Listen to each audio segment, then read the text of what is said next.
Here's the Suzuki RM80. I'll just give you a close-up on a bunch of stuff here and tell you what I need to replace. So I need to replace my fork seals, and I also had that zip tie there to show me how much play I'm getting out of it. I'm getting close to bottoming it out with me on there. You can see that they're leaking quite a bit. So I need new fork seals.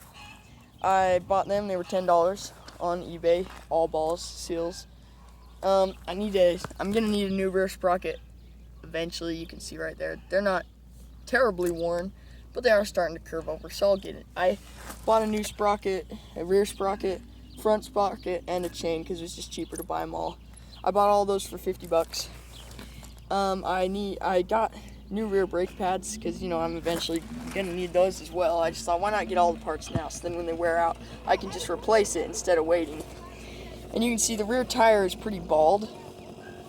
That's my brother over there, he's on his bike.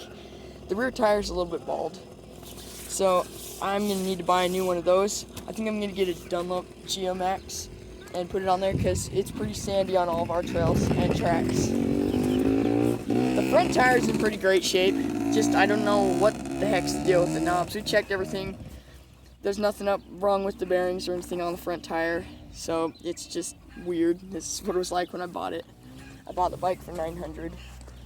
And the radiator is clean. All the hoses are good.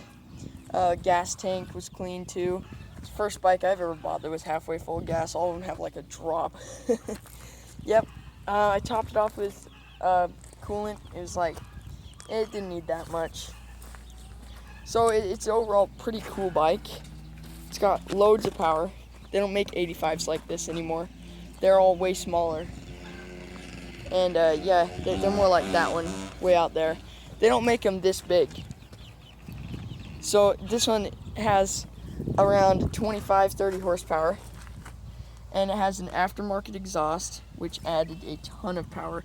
Now all the mods, because I've only had this for 3 days, all the mods and everything you'll see are from previous owners. I'm the third owner. So it has a aftermarket Electron carburetor, and it's got that auto tune feature, the auto idle up. You can still override it. You just turn up the idle or turn it down, so then when it's idling, it'll idle up a little bit if it thinks that it needs to. If it's really cold or anything like that, the choke works really good. And I'll start it here for you in a minute. It's funny because it had these like skid plates on the bottom that he added. I don't know why, because I think it's to help him if he were to hit a rock. He's got a lot of ground clearance, but it's plastic, so it's not going to be doing a ton, but it'll still stop stuff from getting in there. This one just looks like one for the exhaust. If you wanted a real good one, you could have just bought one.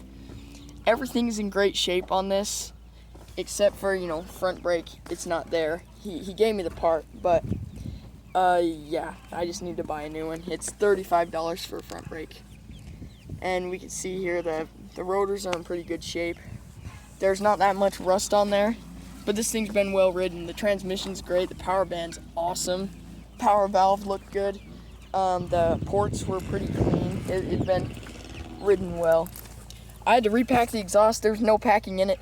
Just got some fiberglass insulation and stuffed it all in there. But yeah, the rear shock is in pretty good shape too. It's really squeaky. Well, not anymore. It was squeaky yesterday. must put some WD-40 on it.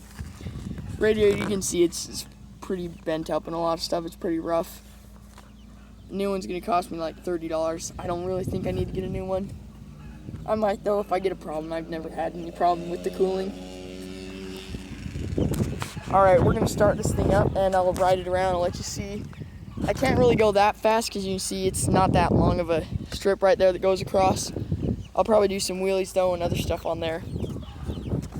Yeah, I love it. Okay, so that's enough of the close-up stuff. Now you're gonna get to see the bike in use and get to see me start it.